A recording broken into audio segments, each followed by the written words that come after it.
Good evening, everyone. It's great to see a good audience out tonight. I'm Tom Landy. I'm the director of the McFarland Center for Religion, Ethics, and Culture here at the College of the Holy Cross.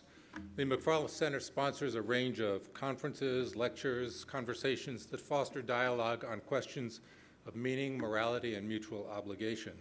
You can find a schedule of our events and videos of past events and eventually a video of this event online at holycross.edu/McFarland Center.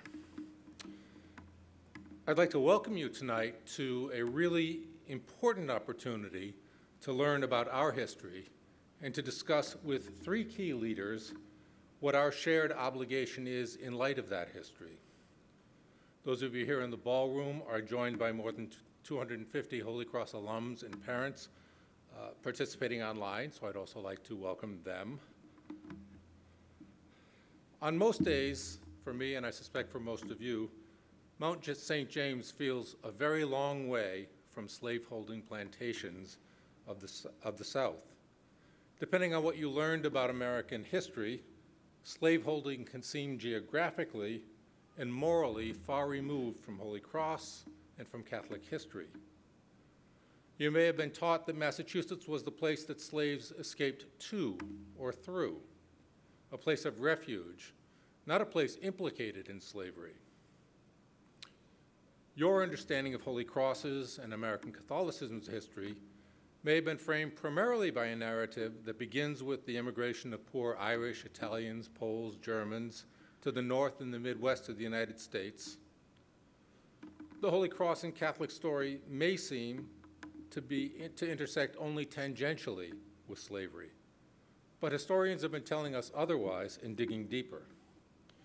Rachel Swarns, today's speaker, has helped reframe and give powerful voice to that more accurate narrative, most recently by drawing greater attention to the 272 men, women, and children held in bondage as slaves by Jesuits in the Maryland province and sold by the College of the Holy Cross's founder, Father Milady.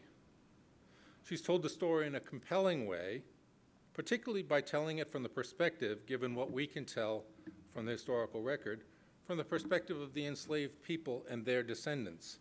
And she's here tonight to share that story and to help us think about what the sale of people in 1838, before the college's founding, still has to do with our college. We at Holy Cross also need to remember, and perhaps we'll have a chance to discuss tonight, the added impact of a different 1853 sale of 51 enslaved people inherited by the Healy family members. Painfully and remarkably, those same Healys were legally slaves in their home state of Georgia, but found freedom at Holy Cross and in the North. Some of the proceeds of that sale that came to the college at the time when it was struggling to reopen after the Fenwick Fire of 1852.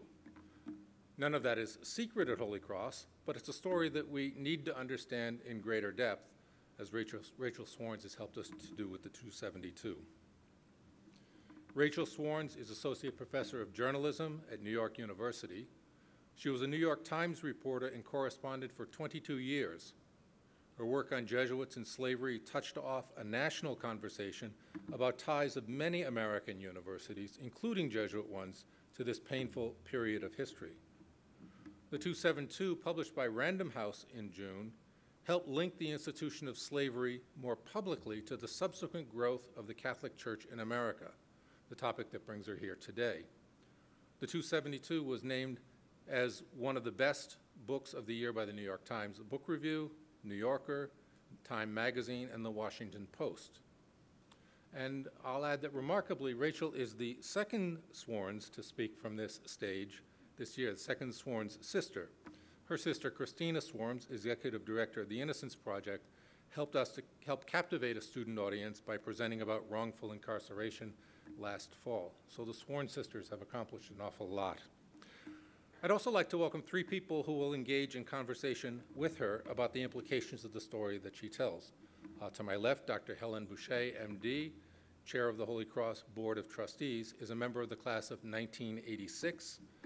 An infectious disease specialist, she is Dean of Tufts University School of Medicine and Chief Academic Officer of Tufts Medicine, the parent health system of Tufts Medical Center in Boston.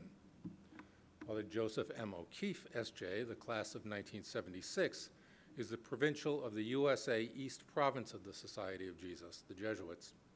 He's had a distinguished career as an educator, including as a dean, before assuming his current role. And Vincent D. Rougeau, well known to all of you here, is president of the College of the Holy Cross since 2021.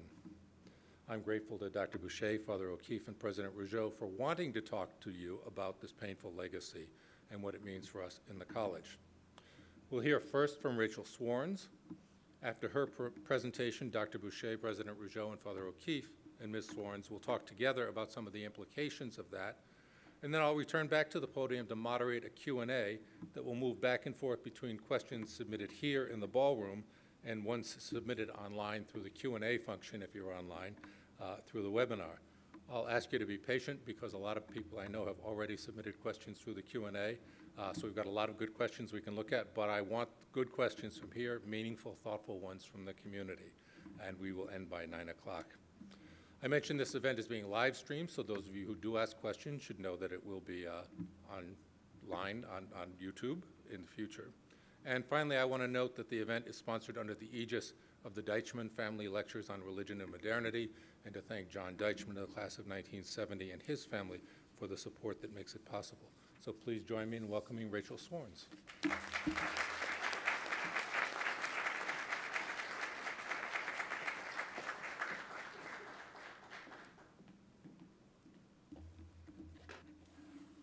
Thank you so much for that very kind introduction.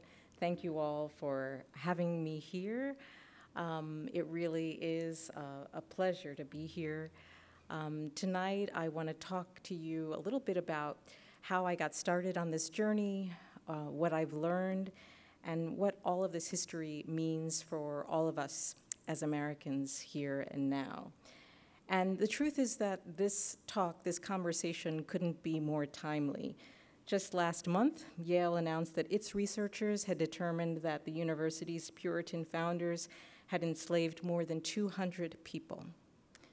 A few weeks earlier, Loyola University, Maryland in Baltimore issued its own report documenting its own ties to slavery. So this conversation, this reckoning is happening all around us. But for me, this journey began back in 2016 when I was a full-time correspondent for the New York Times, and it happened as many things do in journalism with a tip. A colleague of mine, a business reporter at the paper, got an email from a Georgetown alum, Richard Cellini, CEO of a tech company in Cambridge, right, here in Massachusetts, and he wanted to pitch us an exclusive about an 1838 slave sale organized by some of the nation's most prominent Catholic priests who were trying to save their prized mission project, the nation's first Catholic institution of higher learning, the college we now know as Georgetown University. So my colleague was intrigued. A slave sale, 272 men, women, and children sold. Intrigued but uncertain. Was a 19th century slave sale a story for the New York Times? And you have to remember, again, this was back in 2016, so the 1619 Project hadn't been written. Ta-Nehisi Coates had written his powerful Case for Reparations, which appeared in The Atlantic magazine. But newspapers then and now mostly focused on the here and now, and so I often tell people that I'm very, very lucky that she didn't just delete the email. And she didn't delete the email because she remembered that there was someone maybe on the staff who might know. She remembered I had written a book about Michelle Obama's ancestors, American Tapestry, which had traced the story of her ancestors from slavery to the White House in 5 generations. And she thought, well, maybe she might know something, and she forwarded the email to me. I took one look and I knew immediately that it was a story. My work on Michelle Obama's family had allowed me to explore how slavery had shaped American families, and I could see that this could be the next step in the kind of work that I wanted to do, examining how slavery had shaped an American institution. So I knew it was a story. But I was also flabbergasted. Catholic priests enslaved people? Catholic priests bought and sold people? I happen to be Black and Catholic myself, and I knew none of this. How didn't I know? Why didn't I know? I wanted to know more about these families, and I wanted to know more about these priests.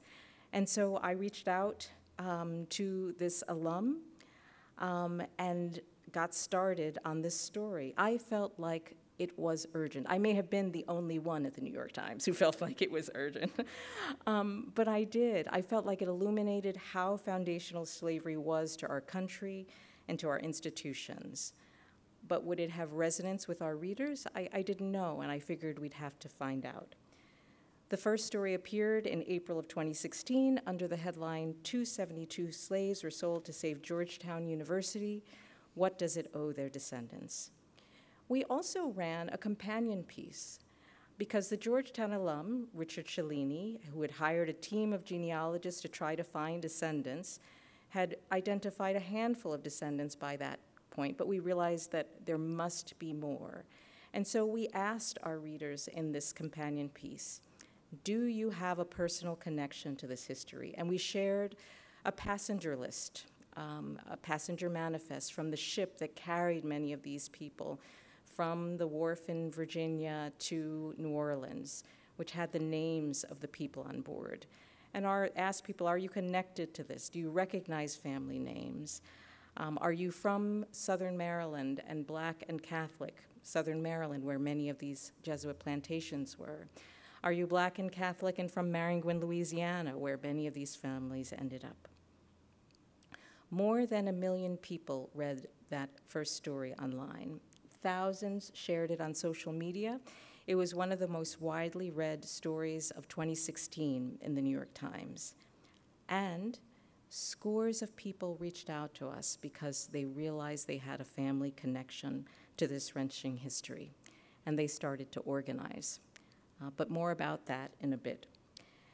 As all of this was going on, I started to realize that this was about more than just Georgetown. It was about the Catholic Church and about other institutions, right, including Holy Cross. So I decided to write a book. I thought it would take 2 years. It took 7, journalists and deadlines. And I really wanted to grapple with that question that struck me from the very beginning. Why don't we know this history? And what more was there to know? I grew up in New York City, and where I'm from, most people think of the Catholic Church as a Northern church, as an immigrant church, and that makes a lot of sense because enslaved people have been largely left out of the origin story that is traditionally told about the Catholic Church. But here's what I learned. Slavery was, in fact, foundational to the emergence of the Catholic Church in the British colonies and the early United States.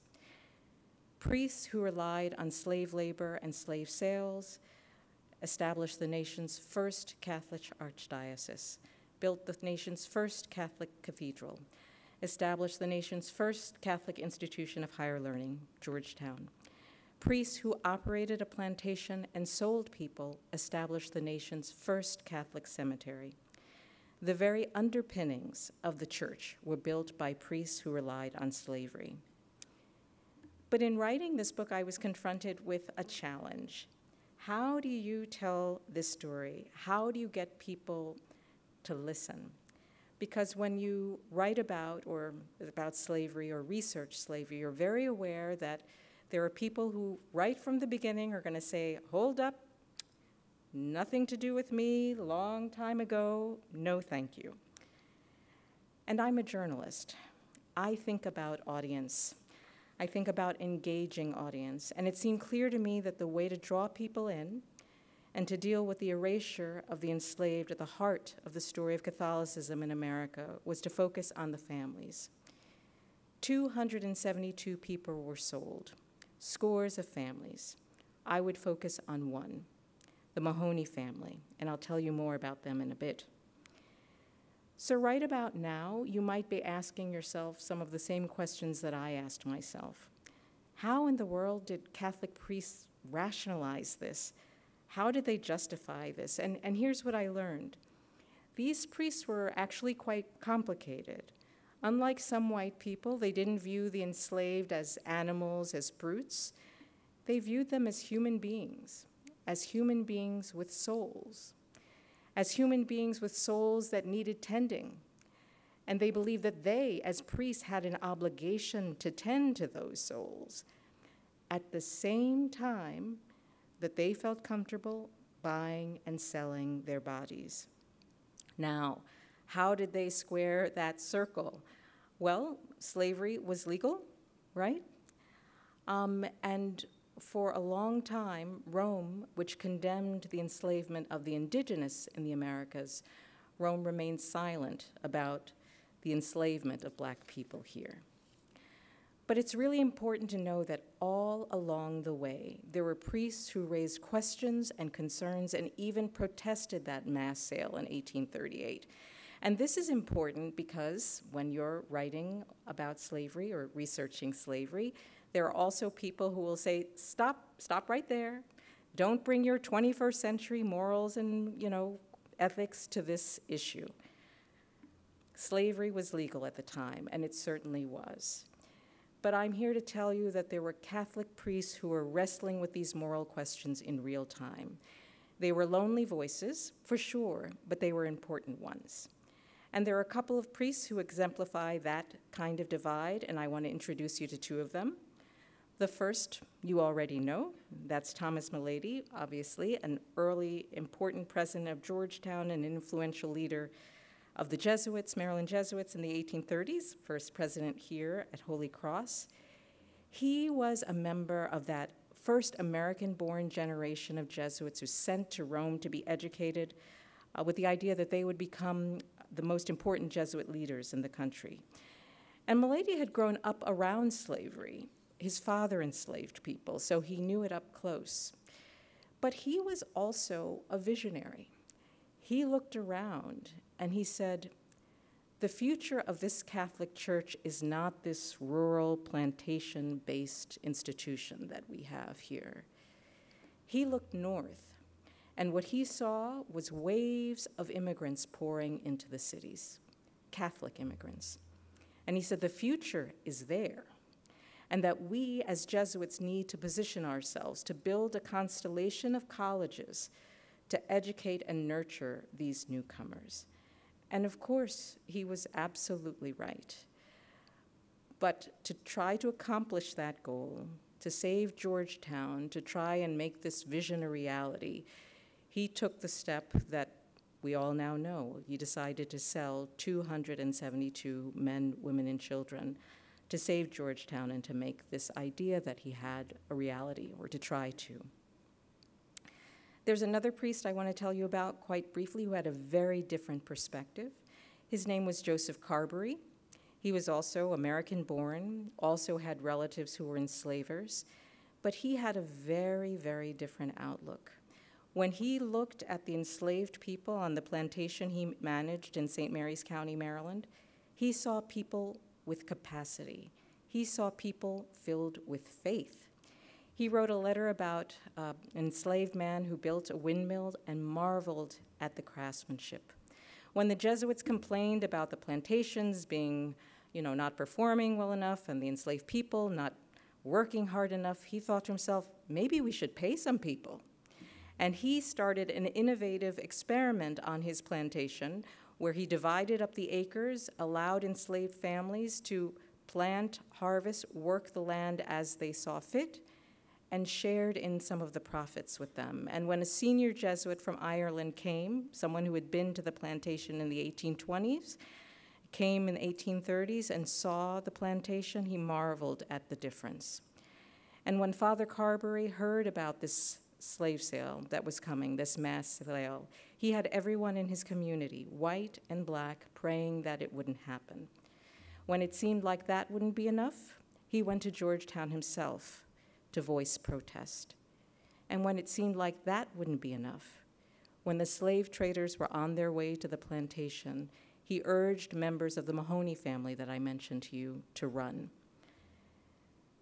So this is a story of heartbreak and hardship for sure, but I'm here to tell you that it is also a story of resilience and family and faith. It's a story of modern-day people and modern-day institutions that are trying to grapple with this history in meaningful ways. And I'm really looking forward to hearing your thoughts and your questions, because this is history that we have to engage with, wrestle with together as a community and as a country. So thank you very much, and looking forward to hearing from you.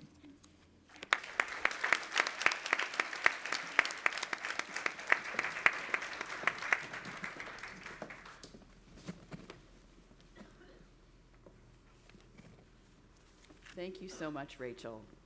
Amazing presentation, and it's a real honor to have you with us. I'll kick us off and just ask, as you engaged in this writing and research for 7 years, as you shared, what surprised you about the story of the 272? There were so many things. I think the thing that was probably most surprising was that so many of these families, enslaved and sold by the Jesuits, remained Catholic.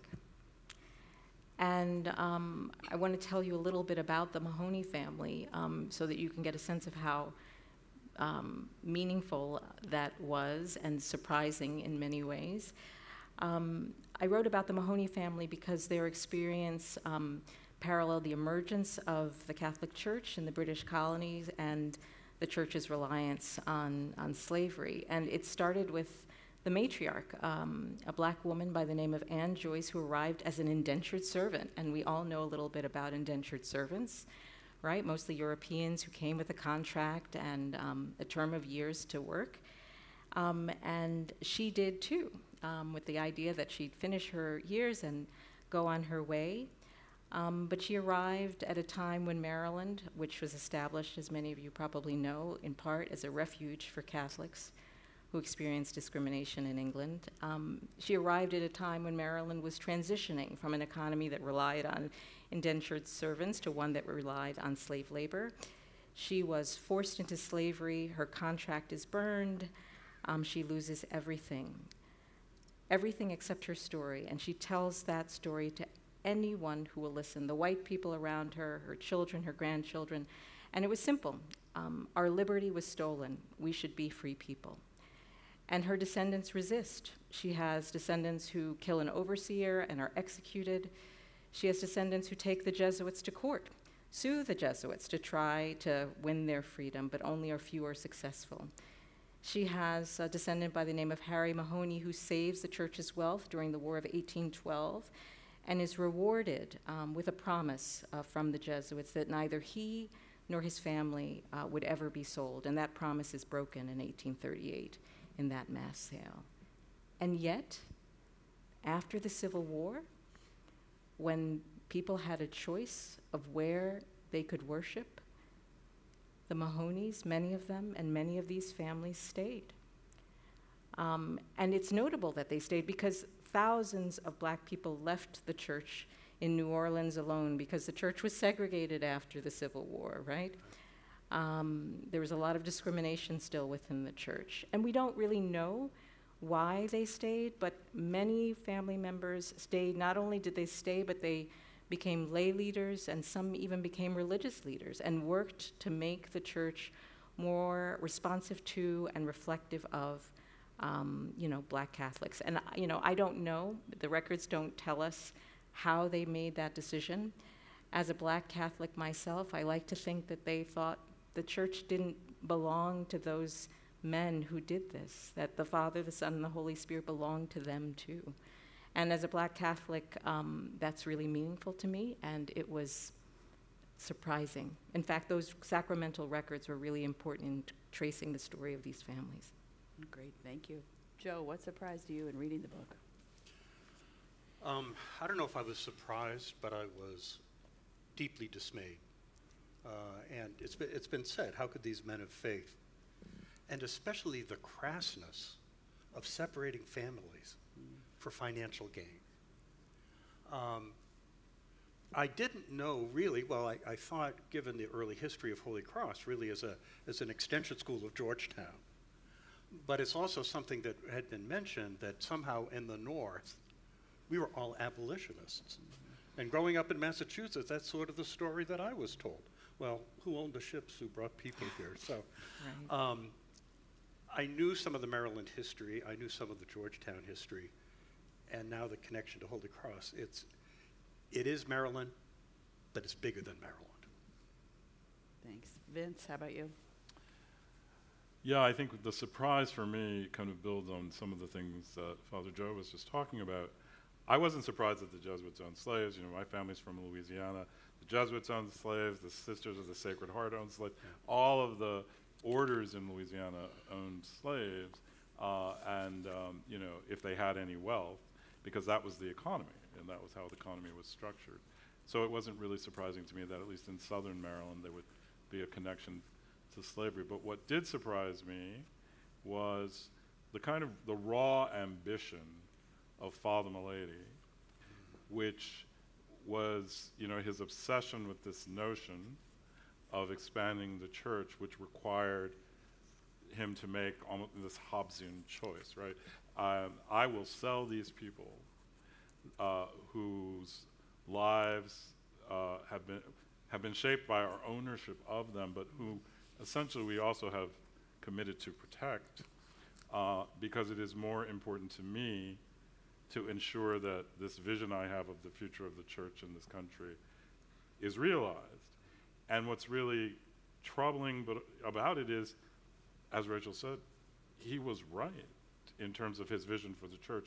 What he did was to launch Catholicism in English-speaking North America, in the former British colonies of North America, and ensure that, you know, the Catholic Church, as we understand it today in the United States, was able to thrive. So this is sort of like the mother church. I mean, the Maryland province is like the mother church of American Catholicism in the northeastern United States in many, many ways.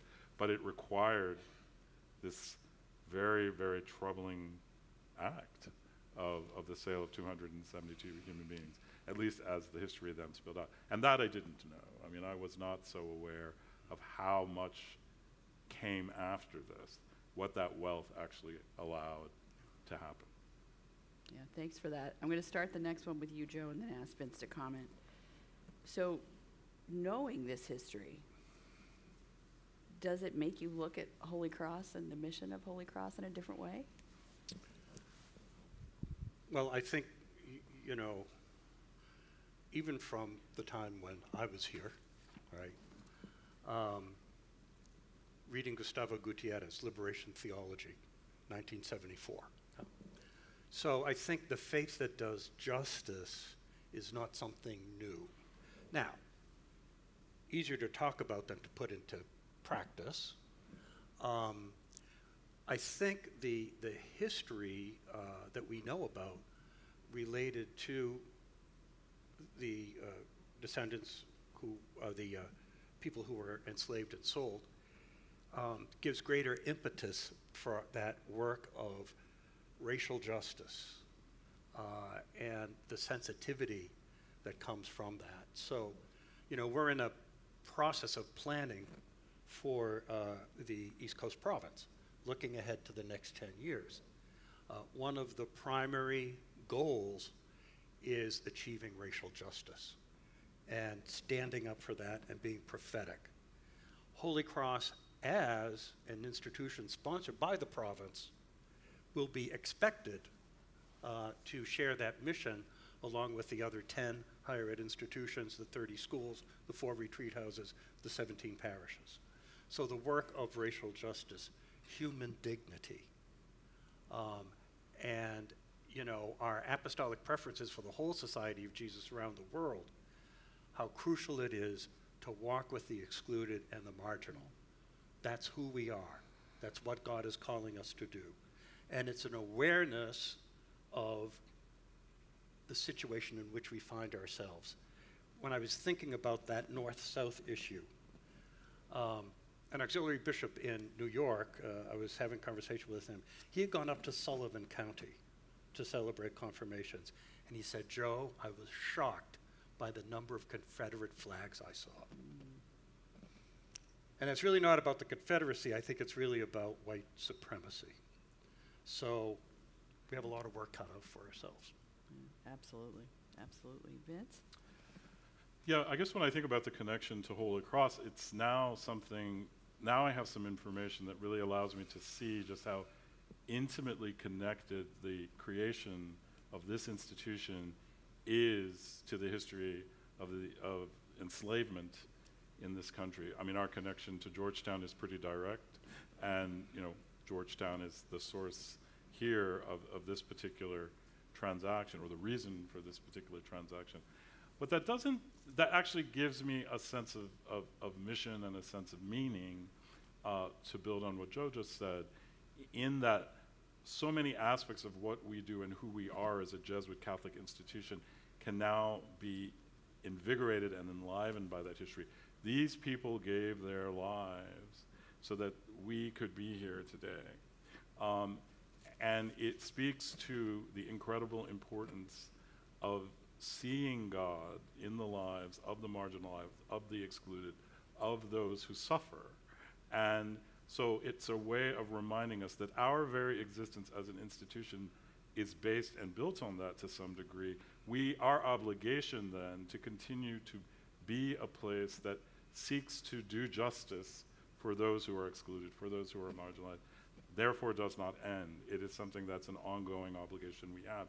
And in particular, we now need to speak to this in a moment when there is so much hostility and anger and ugliness directed to the weak and to the marginalized and to the poor, and so much division within our own country, around the notion that we share difficult histories which should bring us together, yet people are using those difficult histories to drive us apart. So we have an institutional obligation, I think, to fight that, to counter that narrative based on who brought us here way back in 1838.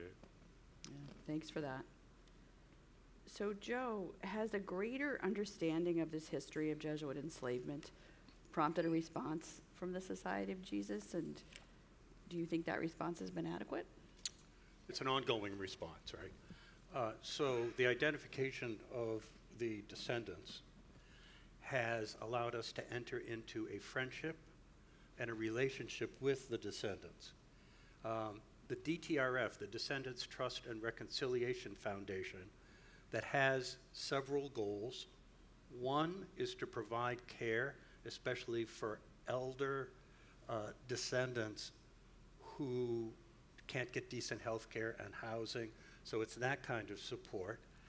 It also providing scholarships for educational opportunities, and to try to foster conversations like this of acknowledging the reality of racism and what do we do to overcome it. So that foundation is now up and running, and it's not just about money, but money makes things happen. So this province has now given $14 million to the foundation. We then entered into a partnership with Georgetown for 5 years, $2 million matching Georgetown's $2 million. So it'll be $20 million from this province to monetize that foundation and its important good work, along with another $12 million from other provinces. So it's a financial contribution. Along with that is the relationship between descendants and Jesuits. So for example, Jesuits in formation meeting young descendants, and seeing, acknowledging the history, but wanting that sense of being brothers and sisters to each other. Another aspect that I've become heavily involved in is with the descendants in Maryland. And the places that you mentioned are places now that I have been to. White Marsh in Bowie, Maryland, we have discovered human remains there in unmarked graves. And we know through DNA testing that those are the remains of the ancestors of the descendants. I've learned a lot about ground-penetrating radar and the importance of that. It also and in Port Tobacco, the same thing. So we're working very closely with the Maryland Catholic Conference, with Cardinal Gregory, with Archbishop Laurie, with the Bishop of Wilmington, to sanctify, bless, honor the remains of these enslaved people whose descendants are living. The other dimension of what we're doing is working with, spearheading it as the archivist in the Archdiocese of Washington. But when I've met with descendants in Maryland saying, I remember very moving, a woman said, I want to tell my children and grandchildren where they're from. Can you help me? And so we do have archives at Georgetown, and it's my intention to assign several Jesuits to that work, and whatever it takes to hire people to be able to do that archival work.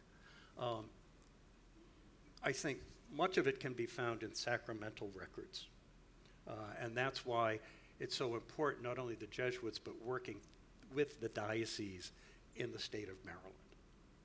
And there are other efforts in the local church in Maryland, too, about the history of slaveholding and selling enslaved people. And we're just starting. Thanks for that. So this is a question for everybody, and comes back to the college question. So what can we learn from the way other colleges and universities, Jesuit schools or Ivy League schools or others, how they've reckoned with similar histories, and what more do you think needs to be done? Rachel, do you want to kick it off? Yeah, I think that, you know, I mentioned writing that story in 2016, and I don't think that I ever imagined that I would see some of the steps that we've seen so far. You know, Georgetown and the Jesuits have apologized for their participation in the enslavement and the sale of these people. Georgetown has established what they describe as a reconciliation fund. They're raising $400,000 a year in grants that they actually started distributing last year, grants that are going to projects that benefit the descendant community. This partnership that the Jesuits have established with a group of descendants, you know, the pledge is to raise $100 million. And it's the largest effort by the Roman Catholic Church to try to address this history here in the United States. And it's really important to know, too, that, and maybe we can talk about this a bit later, there's a large descendant community. They're doing their own work, too, which is really interesting and really important. They have a lot of opinions themselves about all of this work, varied opinions. But I think it's really important to know that it's, you know, it's not just Georgetown, not just Holy Cross, not just the Catholic Church. You know, there are institutions. Harvard is working on this. As I mentioned in the beginning, Yale just released their report. An interesting experiment is going on at the Virginia Theological Seminary, where it's Episcopal Seminary in Virginia, where they were looking at folks who were descendants of folks who were either enslaved or who worked there and were discriminated against during the Jim Crow era. And they have identified families and are giving checks to families, not grants, checks. It's a very different approach, and they basically say that they feel like what has happened is, in effect, wage theft, and that they can never, you know, undo or raise the amount of money that would be necessary, but they think it's really important to acknowledge that in that way. And I think there's just a whole range of efforts that folks are engaged with. And as you pointed out, this is coming at a time when, you know, there's a lot of pushback against these kinds of efforts. A lot of folks saying that, you know, we shouldn't be talking about this kind of history, we shouldn't be teaching it, we shouldn't be writing books or reading books about it. So, as I mentioned, descendants kind of have a number of feelings about, you know, the various efforts, but I think that the fact that this kind of grappling and reckoning is happening, I would never have imagined. Yeah, I think so much of what we've heard already goes to these incredibly important questions of how we engage the descendants, how we engage in acts of, I'll just say generally, reparation, to engage this history honestly and meaningfully and fairly. I also think, though, we in higher education have a particularly special role in this moment, building on what Rachel just said. You know, we are institutions committed to education, to learning, to scholarship, to teaching. And we have an obligation, I think, to put then front and center the truth about what we have learned and to resist the efforts, be they political, be they whatever, to hide or recraft or you know, bleach out you know, stories that cause discomfort.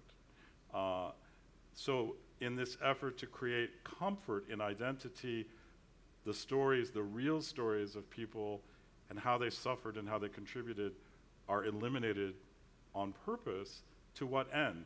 Often to keep those people in the shadows, to keep their stories suppressed so that others can feel better about the way they live today, what they have today, what they were able to accomplish, what they have accomplished, as if those accomplishments came at no cost to anyone else, that they were solely the product of their own doing.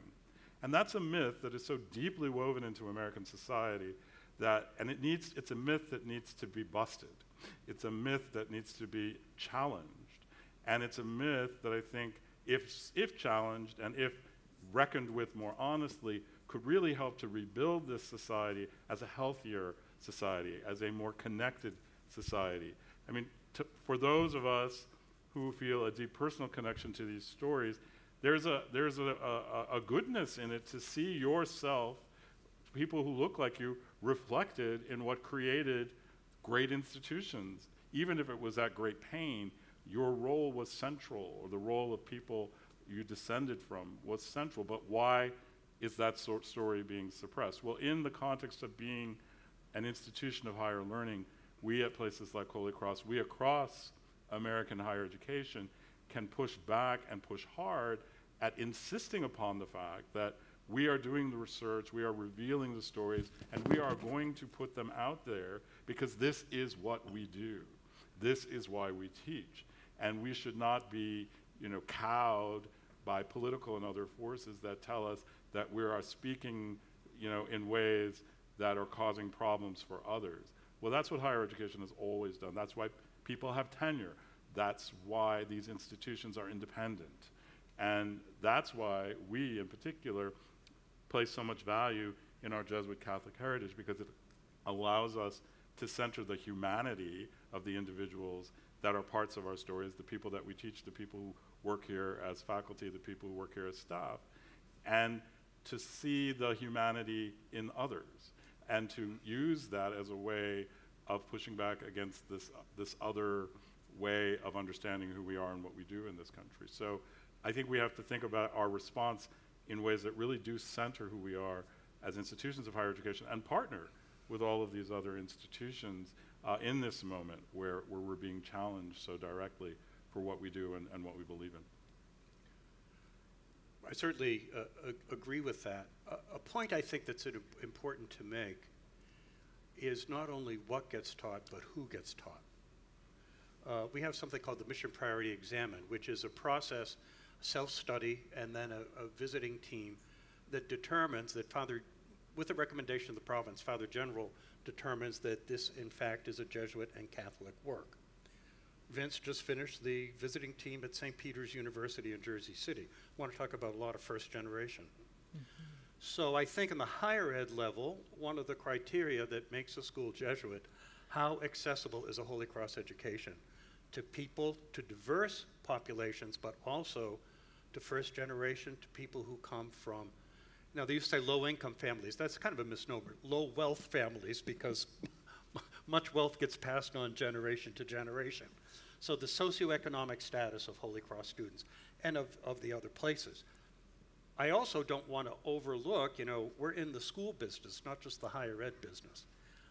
And I think of the support that the province is committed to schools, not only to diversify existing schools, but also in the past 15 years, we've created schools in Baltimore that are funded by the province, inner city, African American people in Baltimore, from 2-year-olds to a preschool through 12th graders. And how important higher education is, but how important elementary, secondary education, and to make that available in a way that wouldn't be, and especially if you're in districts that are failing school districts.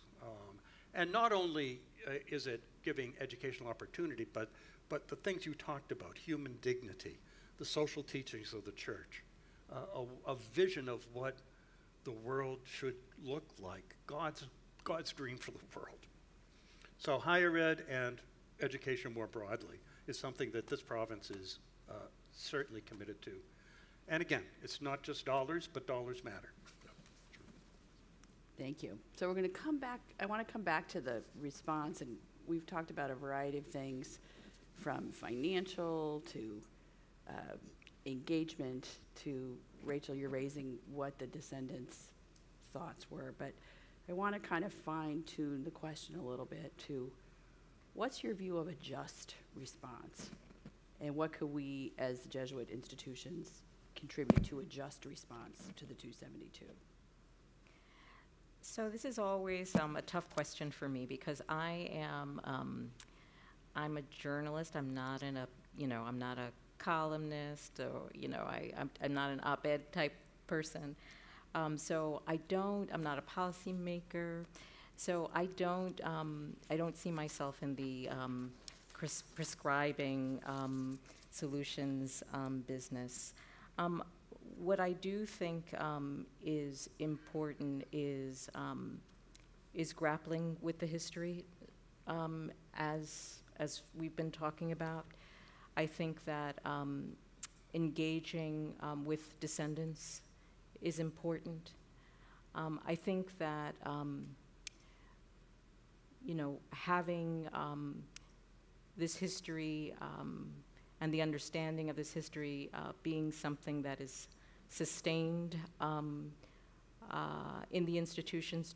One thing Georgetown has started doing is there is now a course at Georgetown which everyone is required to take, which talks about this history. So you will no longer go to Georgetown and not know about this history, trying to find ways to make this history living for a long time. Yeah, I think we need to attend to, I guess, a deep and richer understanding of how we do justice in this way. I think our tradition in Catholic social teaching thinks of justice in rich ways. It's not just justice one-to-one. I mean, that is an important way of thinking about justice. What do I owe you? What do you owe me when we engage one another? But justice also has a distributive sense and a community or social sense. And here is where I think I land. I mean, I think this notion of social justice, of the justice within communities, really matters here. Structures matter. How we understand our history matters. And one of the ways that we break down structures that oppress or that make people less than within a society is by being more honest about why those things are there, so that we might be in a position to dismantle them. And we have an obligation, once we recognize that certain structures exist that discriminate or oppress, to work to eliminate them. But so getting that history out and allowing the people who are parts of these stories to be recognized I think is an incredibly important first step in that work of justice. So all of the things we've been talking about here, and getting back to a point I made earlier about recognition, is central to that.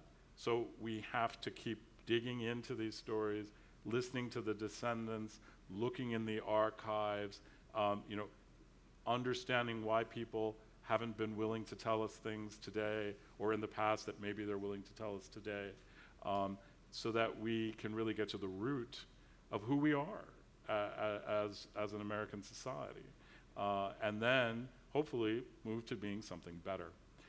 So I think this is going to be ongoing work that we'll continue to do, for generations to come, but each generation will take on pick up a new oar, as it were, to move us forward. Great. Anything you want to add? Yeah, I think too some of the language related to sin really is racism and slaveholding our country's original sin. And so we talk about sin, contrition, and conversion. So it's deeply theological. And again, individuals opening their hearts and minds to the kind of love and charity that all of us are called to, and also seeing how sinful, not just individuals, but sinful social structures need to be reformed. Great. Well, thanks for that. The last question before we open it up to the audience, I'll start with you, Joe, but invite everyone to chime in. So the families of the 272 experienced unimaginable loss in a number of ways, that some of which we've heard about. But I want to focus on the spiritual loss a little bit and ask, in light of that, what do you think how do you think the Catholic Church should respond? In terms of the spiritual loss of these families. Yeah.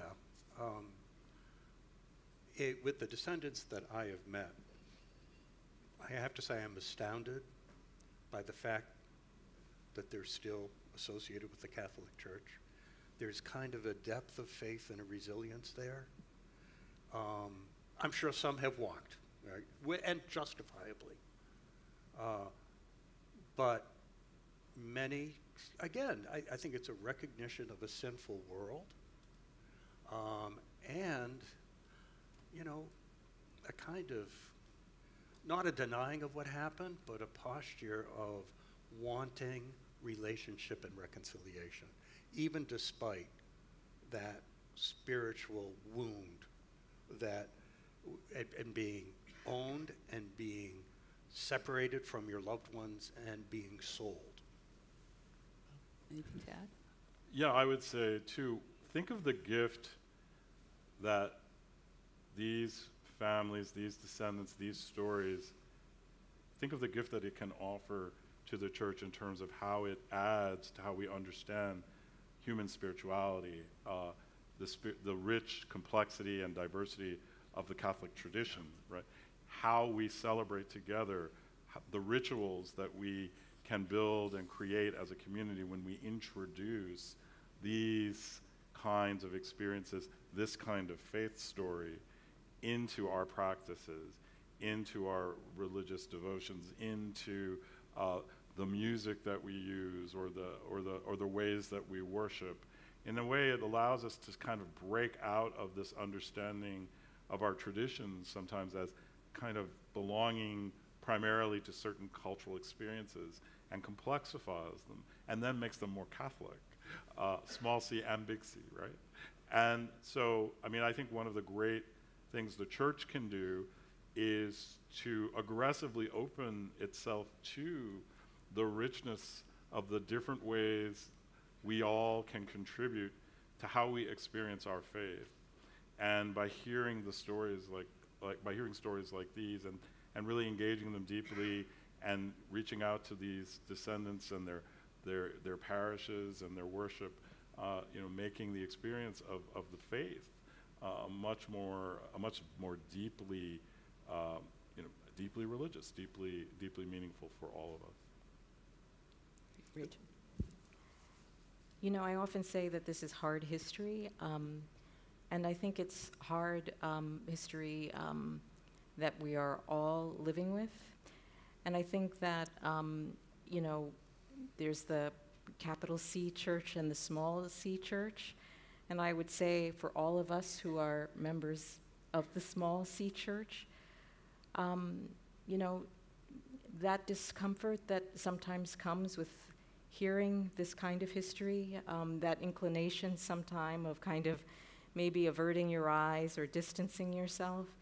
You know, there's a deacon who wrote, a white deacon in Kansas City who wrote something for his archdiocese newsletter that really struck me when he talked about kind of our inclination to look away as Catholics sometimes from this difficult history. And he said, he talks about the U.S. bishops and the 2018 pastoral letter against racism. And he talked about one remedy that they described is the importance of listening and of being able to hear. And he also talked about being able to deal with, endure that discomfort. And he said something that was really moving to me. He said that discomfort that people feel sometimes when we try and grapple with these questions of racism and white supremacy within our own churches, within our own homes, right, sometimes, right? He said that dissonant pounding, which might be shame, could also be the Lord knocking at the door of our hearts. And that was really powerful to me because I think as small c Catholics, we ourselves, I mean, we can look at the institutions, and we should. The institutions have a lot of work to do, and it's meaningful to me to see the work that's being done. But all of us have something that we can do. And I know myself as a Black practicing Catholic about what it's like sometimes when you go into a church and you know that you're not so welcome. And I'd say, I think, let's listen to Christ knocking on the door. Just a word about Big C Church also.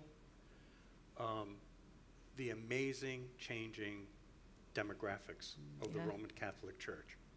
The era of supremacy of Western Europe and North America is over. It's the African church, it's the Indian church, it's the Asian church. And so the white supremacy image of the Roman Catholic Church is anachronistic. And look at where cardinals are appointed now from all these places around the globe. So global Catholicism, we have an expert on campus here, I think is a real opportunity to combat that kind of racial supremacy. Great. Thank you all. I think we're going to turn back to Tom for some questions from the audience. We'll welcome what questions you'd like to bring, and I know we've been getting some online as we go along, so I'll look at those. I can turn to one of those first, but if you do want to ask a question, I'd ask you to use the microphone in the center. Maybe while we wait, I will ask, we mentioned a little bit about the 1852 Fenwick Fire and the sale of the Jesuits, sale of the Healy family slaves. I know that we're trying to learn more about the family and the descendants who enslaved people who were sold. Where does the research stand? Well, I can speak to that, and I want to recognize my colleague Michael Bonner, who's here with us today. He is a journalist and a member of our team here, our public relations and communications team, and a writer for Holy Cross. And he's has a new passion project diving into the history of the Healy family as it relates particularly to Holy Cross. So you probably know that 5 boys of Michael Healy, an Irish plantation owner in Georgia, and his enslaved wife, or the mother of his children who was enslaved and who lived as his companion, 5 of their sons came to Holy Cross. 2 of them were valedictorians. 4 of them graduated. All of those that graduated became rather prominent. One became the first bishop of Portland, Maine. One became one of the most prominent presidents in the 19th century of Georgetown University. But after their father's death, and because they were living in the North but legally enslaved in the South, their family holdings were sold, which included 51 enslaved people. That money was held in trust for the children. There were also other children, daughters, many of whom entered religious life. And some of that money came to Holy Cross in the form of a gift from Patrick, that helped the college rebuild after a devastating fire. And actually, I think was one of the largest gifts in the history of the college at that time, but $2,500, which doesn't sound like a lot today, but obviously at the time was rather significant. And so it's just another pathway that we have into this story. But there's another layer to the story that I think, maybe for another panel. It also gives us a really interesting look into race in this country. How the Healy family, because of white supremacy and racism, was built around, a man purchasing a woman as a slave and then creating a family with her of enslaved children, his own children enslaved because of their connection to African descent, having to leave their homes in an effort to live with some dignity, and mainly living with dignity meant passing as white in the North. And almost to a person, the entire family never having children, probably for fear, all entering religious life, for fear of being revealed as having African ancestry once their children were born. The depth of racism in this country was so deep that even into the 1950s and 60s, descendants of this family lived in mortal fear of being publicly revealed, those who were passing as white, of having African ancestry, even though they were descendants of some extraordinary individuals.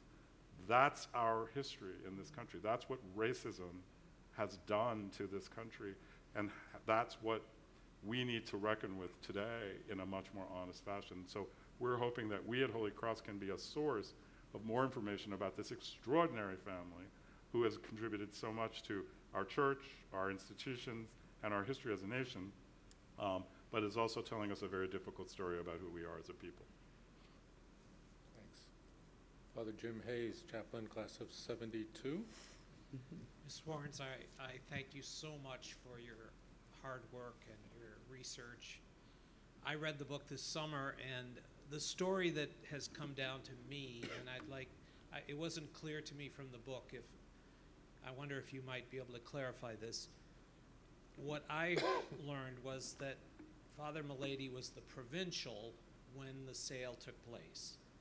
And instead of putting the money in the ARCA for formation, he gave the money to Georgetown, which was a debt. He was punished. He was called back to Rome. He was banished to France. But Bishop Fenwick, who had known Thomas Milady, persuaded the general to make him available to come to Holy Cross and found Holy Cross.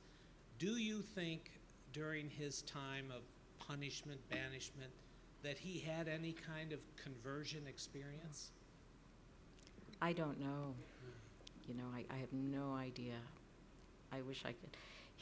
I must say, when you do this work, and historians know this well, you're spending a lot of time with dead people, and you wonder, there are a lot of questions that you don't have answers to.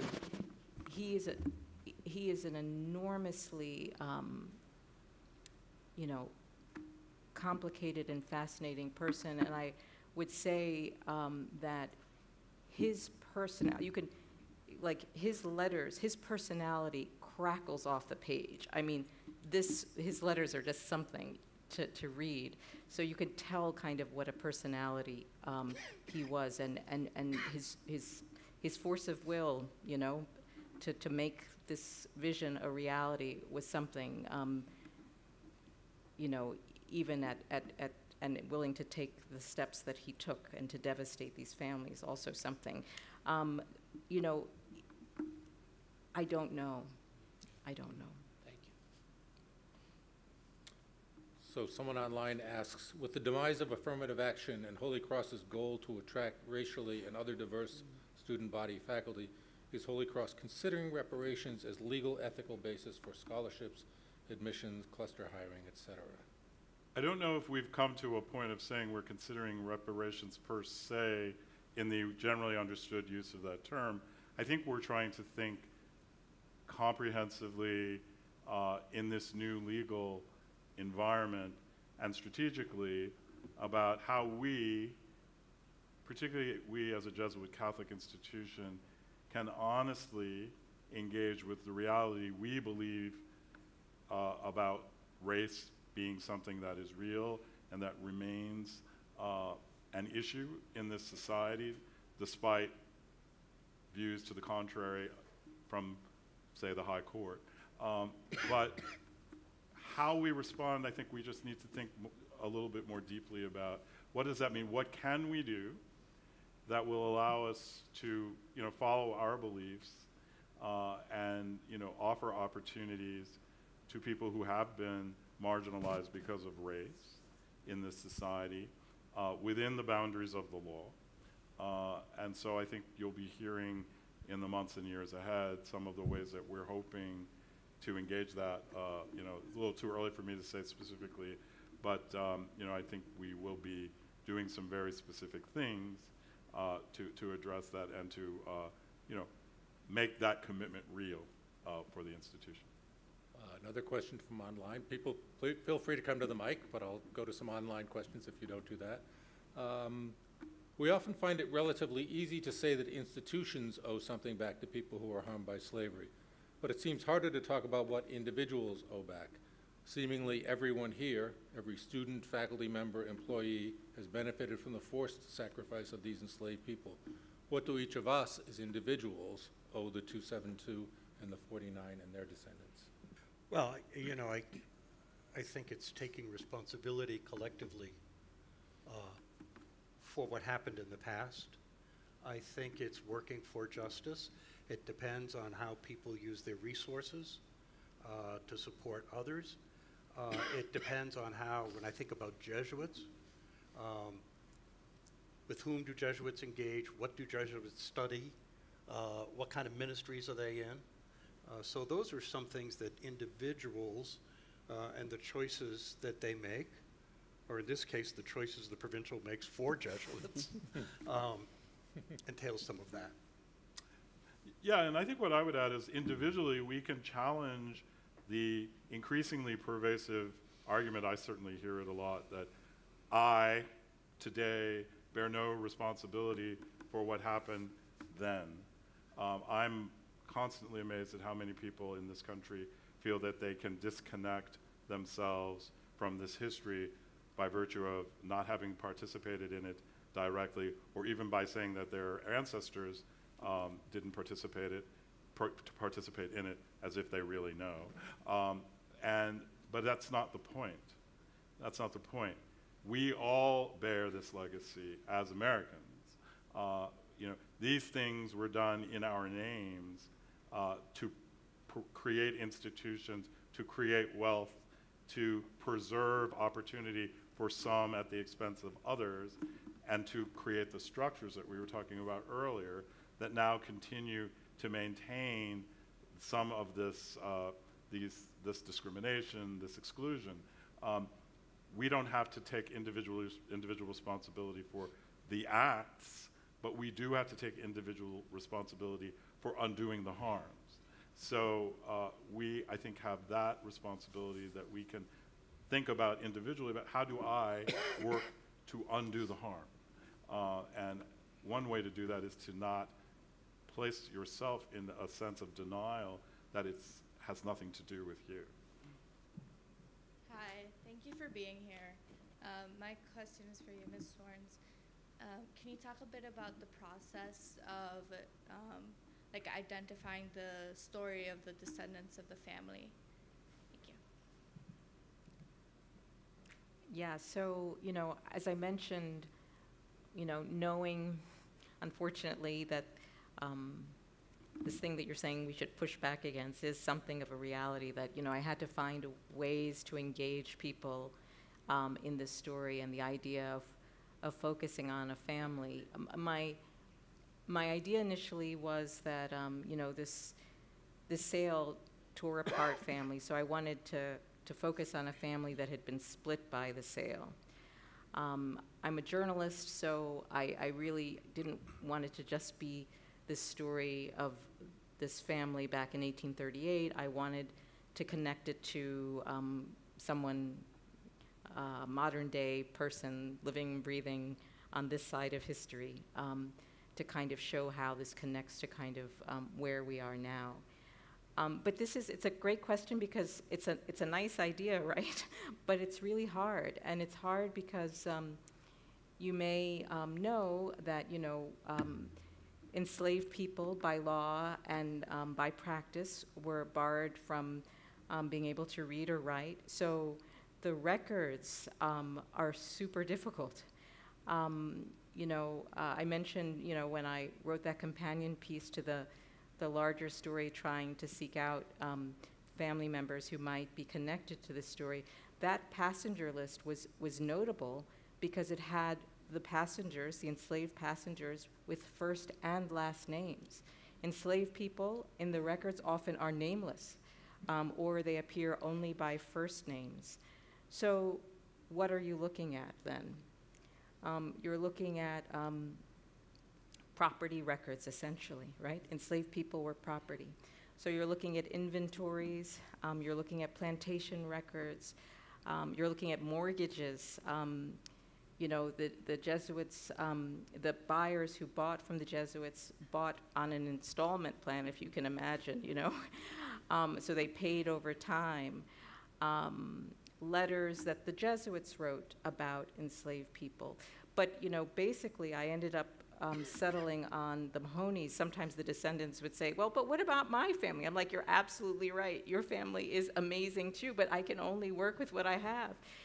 The fact that the lawsuits that this family, members of this family filed, were critical because they still exist. They were filed this lawsuit was filed in the late 1700s.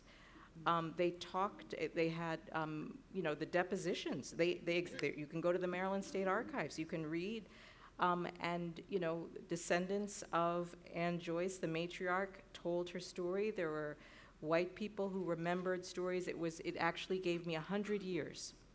And there weren't any other families that kind of came close to being able to, have that, that multitude of that kind of material. Of course, there's always more out there than you think that there might be, but really, I was kind of weaving together, threads to try and tell as much of the story as I could. Could you say a little bit more about the timing, because you mentioned the installment thing? So someone could say, well, slaves sold 1838, but Holy Cross isn't founded till 5 years later.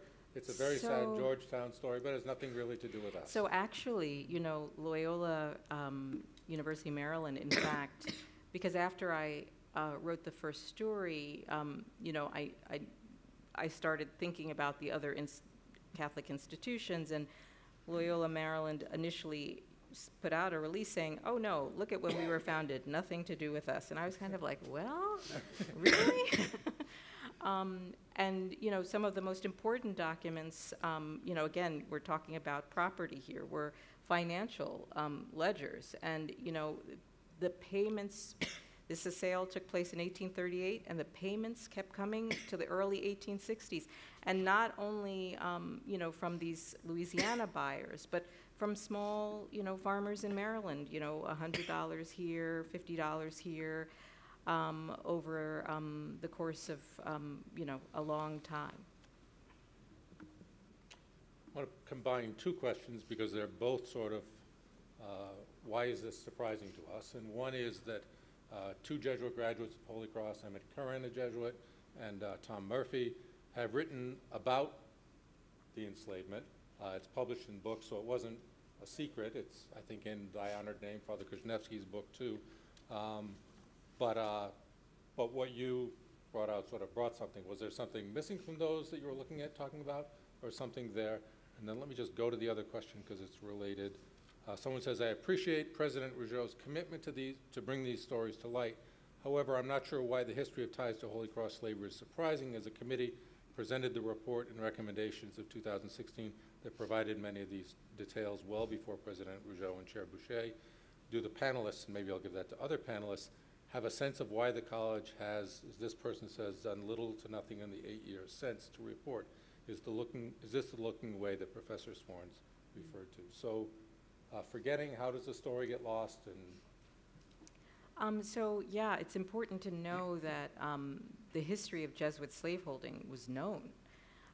He mentions, Thomas Murphy, whose book came out in the early 2000s, and Curran, whose work predated that. One of the things now, and all of that is true, and yet in 2016, Rachel Swarns, Black Catholic from New York City, knew nothing about this history. And I think, in fact, because I was, there were historians who I talked to about this, I was kind of like, well, why didn't you guys write about this? And they're kind of like, well, there were these people who wrote about it. But I was like, but people don't know. And because I'm a journalist, I kind of felt like, why don't we know? And I think that this information, two things. One is that the work that they did remained in the academy. It wasn't, if you looked at the U.S. Conference of Bishops and their website and the history of the Catholic Church, there was no reference to slavery. If you looked at a lot of Jesuit institutions and their history, their telling of their stories, there wasn't a mention of slavery. So somehow that information did not come out to the larger Catholic or the American public as a whole. So that's one thing.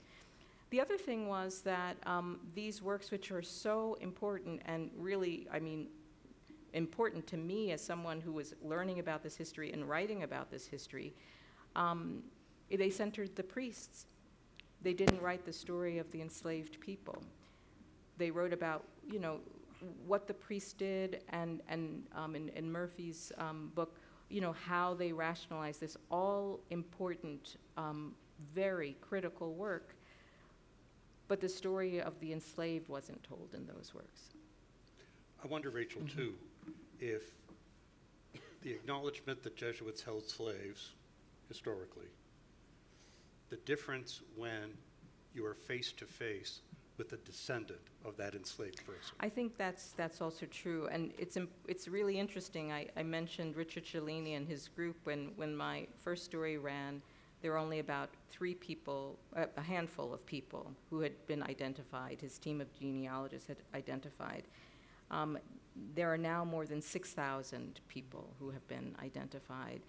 And I like to say, people say, oh my goodness, what is it like to know this history? And I say people wept, they raged, and they organized, and they really have pressed the institutions to work on this.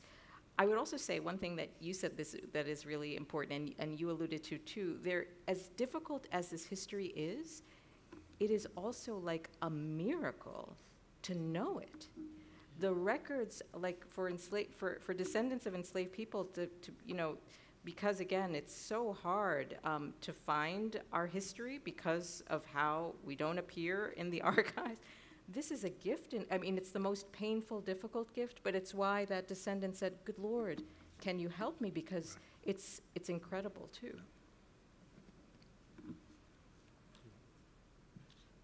Hi. thank you so much for being here. I was at dinner earlier, and I had mentioned, or kind of applauded the institution for at least starting change, right? And I had mentioned that change was slow. At least institutional change has, as we've seen, been slow historically. However, I think it's important to acknowledge that change is happening. We are having these conversations. And I will also challenge that point of view and ask, why is change slow? And from what I've been taught here at Holy Cross is not only are we part of the institution, but we are the institution. So if we are in control of change, if we are part of these systems that we say and claim oppress, then how come these changes, as much as eager as we are to change them and eliminate them, why is the process slow? And does that have to do anything with the historical implications that have, like capitalism, bureaucracy, and all these other things? Thank you. Well, I think one reason change is slow is because when structures emerge and people build their lives and their identities and their understandings of the world around those structures, when those structures or ideas are challenged, it's very destabilizing. It's threatening, it's frightening, it's challenging, and sometimes the consequences of the change for some people are things they're not willing to accept. So I'll just add one little thing. When I mentioned the Healy family and some of the early work that was done on researching those families and the connections, the structures of racism in our country made it very difficult for people to want to even really know that they might be related to these people, because should they be revealed, their lives would be upended, and it might be better to pretend that it didn't exist, to just keep things as they were, even if it meant not knowing your own history or lying about it or living in fear. So I think there are lots of reasons change happens slowly. Over time, though, the next generation takes a very different view, and you start to get the change. So I think we have to just accept that a lot of things sometimes have to fall into place, to allow for change to happen. If you push too hard, sometimes you get a backlash. But if you don't push, then of course, sometimes you go backward. So we'll be able to take two more questions from the audience. Hello, my name is Sara. I'm a senior here at Holy Cross. Thank you, Professor Swarns, for coming. I was wondering about a question for Holy Cross staff, but it has to do with your example of Georgetown and its recognition of this history. So I'm wondering if Holy Cross will be implementing the learning of this history as part of a requisite to graduate, similar to in Georgetown. Obviously, we know how important it is to recognize this history. We've seen the Pacachog posters around campus as a land acknowledgement of this campus being built on indigenous land. So I was just wondering if these different elements of the history of Holy Cross are going to be implemented as requisites. Thank you. Well, that's a terrific question, and I know I have many of my faculty colleagues here, and they are in charge of our academic curriculum. But I think that's a conversation that actually can be a community conversation. How do we want our curriculum, the experiences of our students through their academic program to reflect this learning? It might not be a change that can happen immediately, but it's a change we might want to start talking about and thinking about. So. Great question. Senior Vice President Murray. I'm the last question, so thank you. First of all, thank you very much, Ms. Swarns, for writing the stories of those people whose stories are really untold, right? Our histories are passed down to us about those in the dominant culture, and this is such an important contribution, so I really want to thank you for bringing all of this to light in such a human way. My question actually, Joe, stems from your comment about sin. And I've been thinking, since you were mentioning this, right, that that our collective aversion to talking about addressing racism in this country is quite similar to our collective aversion to talking about acknowledging personal and social sin. And I'm just curious if you can think with me about what it might look like to acknowledge both. And the piece that you were saying was, you know, there's the acknowledgement, right? The confession, if you will, the contrition, and then the conversion. Now, I know what that looks like in the penance box. What does that look like socially, right? When we're talking about a sin as old as this one that implicates all of us. Whatever you think. I think we covered a lot of it. I guess off the top of my head to say, guilt is an uncomfortable thing. And I think to try to escape guilt, the other part of it too, not only is it guilt, it's a sense of powerlessness, that the social forces are such, they're so entrenched that my little effort to change the world, what difference will it make? So there can be a cynicism that comes up when people feel overwhelmed, especially by the enormity of the harm that happened in the past. My sense. I don't know. Other thoughts about that question related to contrition, seeing personal sin and social sin? I think you're right. I mean, I think this is a big topic, and it goes to the heart of so much about how we understand ourselves. We feel guilt, we feel shame, we feel powerlessness before something that seems almost impossible for us to change. But we also know that individual small changes taken on collectively can transform a society, certainly can transform a person. So I think it's just sort of breaking through that resistance and speaking to it, saying the words, you know, that this has to change. I think, too, essential to Ignatian spirituality is the notion of discernment. Where is God calling? And how do I discern a response? And that comes out of prayer and reflection. It's essential part of the spiritual exercises, which is the DNA of all things Jesuit, right? So I know there are more questions, there are more things that we could talk about, but I think ending on how we do make some change, it's clearly to me the work of remembering, of really studying and learning more. You keep revealing to us how much more there is to this story that we can help people to understand. So honoring this work, I think, is not something we'll complete in the short run. It's going to be a long-term task for all of us, and we'll be better off when we do it. So this is one step in the process, and I want to thank you for it. Rachel Swarns. Thank you.